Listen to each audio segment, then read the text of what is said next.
Hey folks, Kevin here. Well, it's August 3rd, 2025. We're in for a nice, beautiful day here in central New York, with the exception of smoke and air quality. But it's not too bad right now. And I've got some work to do over in this section here today with the soil conditioner. And I did a bunch yesterday, and I did some mowing yesterday. Did all mowing of these areas around here. And what I thought I'd do is, here it is August 3rd, so the fruit on the trees is not ready yet, but we're getting close to the time. I actually was just out in the first food forest, and one of my favorite peach trees they're looking really good. So I'm thinking another week and we'll start picking peaches and all. And then we have all the different varieties of apples that we're going to deal with as well. So I thought what I'd do is just take a quick walk through this section here of the second food forest. There's work that's got to be done. The wind, the deer, there's always issues and all. So, and I will neglect trying to tell you which variety of these apples are, but this is one of our apple trees here. This one tastes pretty good. I'm not a fan of all apple varieties. I tend to like the sweet ones better than others. This is another one of our apples here that I've got to do some work with. This is one of our pear trees here, and I do like pears, but I'm not in love with them. They're good, they're delicious. We'll get that one down in the ground, but I'm not a huge fan of the pear trees. This is one of our dwarf apples, and you've heard my feelings about apples, dwarf varieties and all. They just get pulled over so easy with the wildlife that we have here. Another apple variety here. This is one of the Cox crosses. So we have like orange pippins and I think I started off with 58 different varieties of apples that we've got on the property. And this is a semi-dwarf variety. So these are okay in our neck of the woods here. This is one of our persimmons. She always produces a bountiful supply of American persimmons. So there's one of the fruit there. These will turn a bright, beautiful orange color, but it's hard to see the fruit because they just blend in early on. And the wildlife love them, but they're astringent until they get like their first frost, and then they are delicious. But the fruit doesn't last very long. It'll start to break down, so it has a short shelf life. So you aren't going to find this variety in your grocery stores. You might find them at a farmer's market, but that's like a very short window of time. It's the end of the season. There's another one of the apples here. This is another Cox cross here. And I don't remember which one it actually was. Another apple. I don't remember this variety. I don't love this one. It's good, but not tremendous. This cherry here, I'm probably going to take this cherry out. I think it's got some brown rot there. Another pear tree here. Another apple here. This one had some big deer rub issues and had deer browse issues. See the limbs hanging down here. But it's an okay apple. We'll have them in our smoothies and all. Which one of these apples? I'm hoping the video is going to show up here well. It's another semi-dwarf apple here. So I put these up close. They can be close together. Another cherry here. One of our pecans here. So these are Missouri hardy pecans that we have here. It takes probably between, I think, 7 and 10 years for them to start producing the nuts. And so I put 3 of these pecans. I got a bunch. 3 of these pecans right next to each other. But I'll tell you, their wood isn't as tough, and we still get the high winds coming across here. And I've had some of the upper limbs snap off. So once I get the articulated lift, I'll be able to get up there and take care of them as well. Another apple here. 2 more pecans here. This is a really deep swale right here. This is pond 2 over here. We'll walk over there real quick. That's life. The water levels, I'll tell you, they're really down. All the ponds are down, way down. But this is pond 2 here. You know, I just believe in having as much nature on your property as possible as you can work with. Yesterday I came around here and I used the soil conditioner to help smooth out and take out the highs, take out the lows. And I'll be doing more soil conditioning today, but I'll end up taking the rake and the rock bucket and picking up a lot of this material around here. But I wanted to make it more of a gradual slope here, and I'll probably do it again just so it'd be easier to mow, because we have all our swales connect to one another here, and so one overflows, it flows into the next one, then it flows into a pond, then flows into another swale, and so on and so forth. So these are the our hazelnuts here, 2 rows, and a weeping willow here. There's a mailman by. And we grow the hazelnuts here, start them as seed, and they are just amazing. I really like them a lot. The wildlife love them. I've got to do some pruning over here. I don't know that I'll get all the pruning done this year that I want to, but the nuts will get so big and heavy that they all hang way down all the way around. And these are a hybrid hazelnut. And I got a couple of varieties here, and they get pretty darn big when they get the full sun like this, which is real nice, real nice. There are places where there's some of the bindweed right in here. Oh, I wish I could take care of that.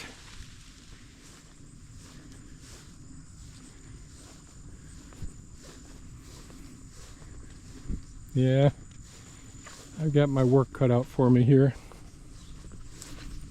And I was pulling down cages today, but I didn't get over here. This is one of the native mulberry trees we have here. This is usually loaded with berries.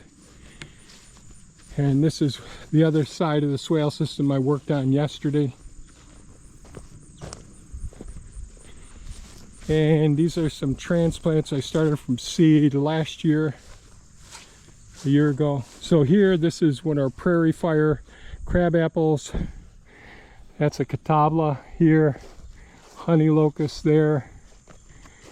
I'd have to get over there to look at this, but this is a beautiful flowering crab apple. I got to stake this one up. The deer pull them down. There's a chestnut, hybrid chestnut. There's one of the Asian pears I planted. Another chestnut here. More crab apples here, honey locusts here, the blue spruces over there. That's an English oak right there. There's a whole bunch. This is a butternut, that tree there. It's coming up. Part of it had died off, but it's coming back up. Another crab apple here.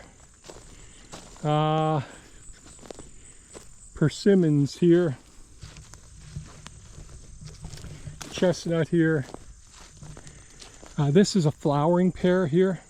So no fruit that we eat. Honey locust, English oak, honey locust. These are all thornless honey locusts. If we end up getting them that revert to thorns, I end up pulling those. Another crab apple here, Catawba here, honey locust here.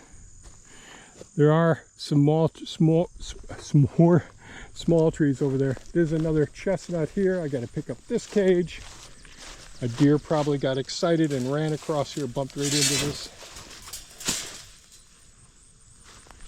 So we'll have to deal with that. But that's what the swale looks like after running the soil conditioner over it. Not to pick up here yet. There's a flowering pear here. And another Catawba here, a heart nut, a crabapple here, Catawba here, butternut. Let's try to keep this camera going in the right place. Another crabapple here. Now we're going over into the third food forest over in this section here. So I guess we'll just walk through here. Another Catawba here, another English oak right there. More crab apples. Oh, and black currants here. All along in here I have black currants as well. We'll come back through this section in a minute, in a couple minutes here. I'm not sure what that is. I'll have to re-identify. Another honey locust here, more crab apples. Catawba there. That's an English oak. I'm not sure why the leaves are so bright, lime colored. Heart nut, butternut, locust, honey locust, Catawba, crab apples, and of course they're all blue spruces and chestnuts on the other side of that. I forgot to mention that.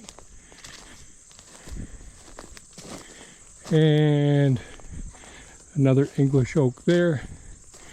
This crab apple here took quite a beating. The roots got pulled up some. It got blew over. I planted it and all. We had troubles all along in this area with the high winds knocking some of these buggers over. So in here I lost a couple of trees and I removed those last year. Catawba there, English oak, another English oak there. Crabapple, honey locust here. Hardy pecan there. These are Missouri hardy pecans. English oak there, Catawba, maple, crabapple. I can't remember this one. Sorry. It's another flowering pear here. Two different varieties. Honey locust. Dang, it isn't coming to me. It's killing me. Crabapple here. Honey locust. There's another one I can't. Which nut is that one there? I think that's a butternut. Another crabapple, a couple of English oaks. You can see the tree tubes around some of the chestnuts out there. The blue spruces. More crabapples. More black currants. Another crabapple. Another honey locust. And this is pond 1 over here.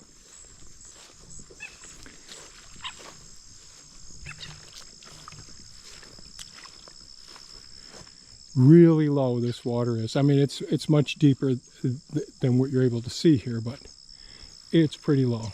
And then we just have more of the same nuts and crab apples here going up to the road there and around the pond.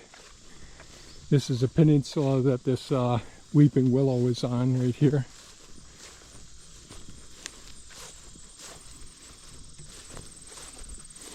You can't have too much water and marginal plants on your property.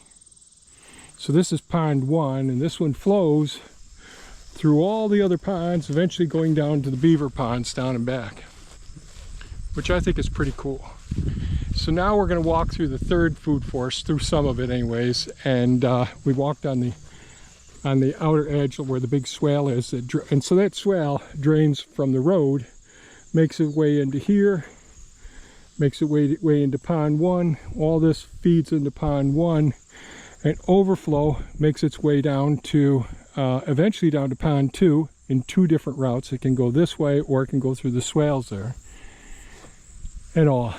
And so I lost this tree, and this serviceberry here took a big hit. But, you know, it's just how things end up being.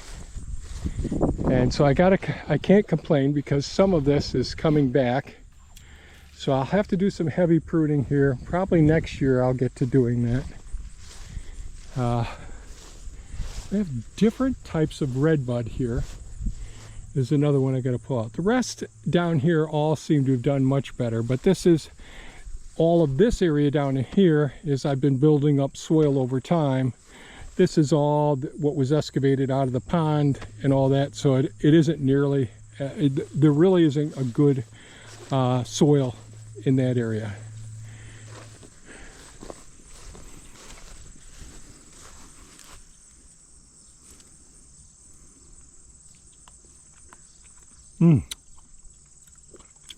These are a small plum, but they are delicious. Persimmons, excuse me, red bud, one of the apple varieties, persimmons here, another apple, a cherry, another apple, another apple. Again, this is a dwarf. I wouldn't go for the dwarfs. This is a what's it, Santa Rosa plum. I really don't care for these. These are much more susceptible to brown rot, and they can spread it to the rest of your land. Another pecan there, another plum here, a plum here, a peach here. This one I don't see any fruit on right now. Like very small fruit. So we'll see how these go. These are, we got quite a few that we've grown from seed. This is one of them. And we just grow them to the point, we see what the fruit is like. And if we don't like the fruit, we may pull the tree or leave it there for wildlife. All depends on how everything is going at the time. But some more apples, another dwarf there. Again, I don't care for the dwarfs. They don't make it so well. Another semi-dwarf here. And these are a bunch of different apples in here. Another persimmons here. Another apple, red bud. Another apple here. Another one there. A different variety here. Yeah, all these. I like mixing up the varieties next to each other so we can really get some really interesting fruit ultimately. So this is one of the Santa Rosa plums, and this one has brown rot. I'll probably end up taking this one out. So yeah, all depends on how, you know, the genetics of each one. So this one needs to come out. I got a couple of dead ones that need to come out. So another red bud there, another pecan here, red bud, and let's see how the fruit are on this one here. This one was affected last year. I haven't done any treatment. They really need to get pruned. Yeah, it's got a little evidence as well. So I'll try and keep this one. This is our row that we put in last year of the service berries that I dug up from where I'm going to be working today, and all. And we did it the wrong time of year, but I had to move the plants and all. But what I found with service berries, just be patient with them. Some of them will come back, and let's see if there's any new shoots coming up here. So that's horseradish here. It's a weed. So I'm not lucky here, and I don't see new growth on this one. But all of these ones, let's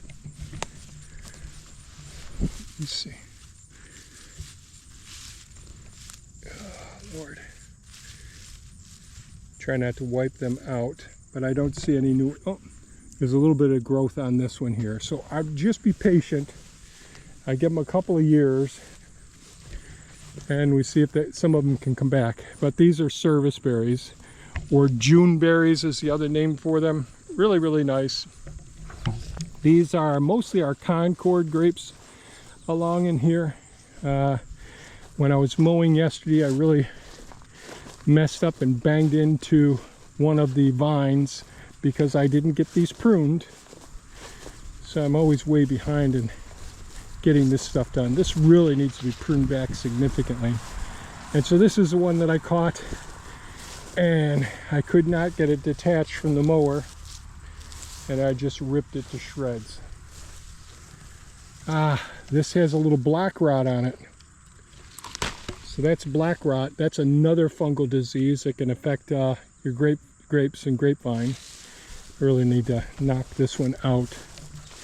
This is one of the ones that I transplanted last year that the root ball got disconnected, but there was a little bit of viable root there, so I stuck it in, didn't make it. This one looks okay, but I'm behind as far as pruning goes and all. So anyways, that's it for our, the pawpaws. Let's see if we got a couple of the pawpaws that are still making it here. So this is one of our pawpaws here. So it's been a drought. Looks like this one did not make it. Nor did this one.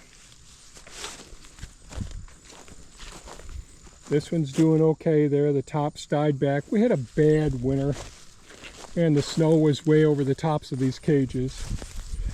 I don't see one there. This one's probably going to be just fine. Yeah, this one's coming back. There's a new shoot right there, shooting up. But winters are tough here. So they should be better protected, and this one looks okay. So we got a few of them that look like they could make it and all. So that's our second and third food forest.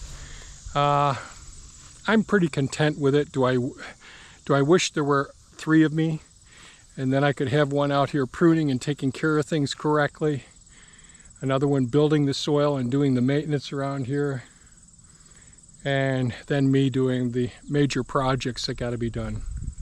But there's just me. So today I'm going to work around in here, but that's for another video. And so I thank you so much for watching the video, your comments, your suggestions. Tell me about what's going on with your property. All that stuff is pretty cool to me. Oh yeah, black walnuts over there and Jerusalem artichokes. Those are all, not all of them, there's weeds there as well, but lots of Jerusalem artichokes over there as well. Okay folks, thanks so much for watching. I really appreciate it. I hope you folks stay safe and enjoy life. That's what's most important. Bye-bye now.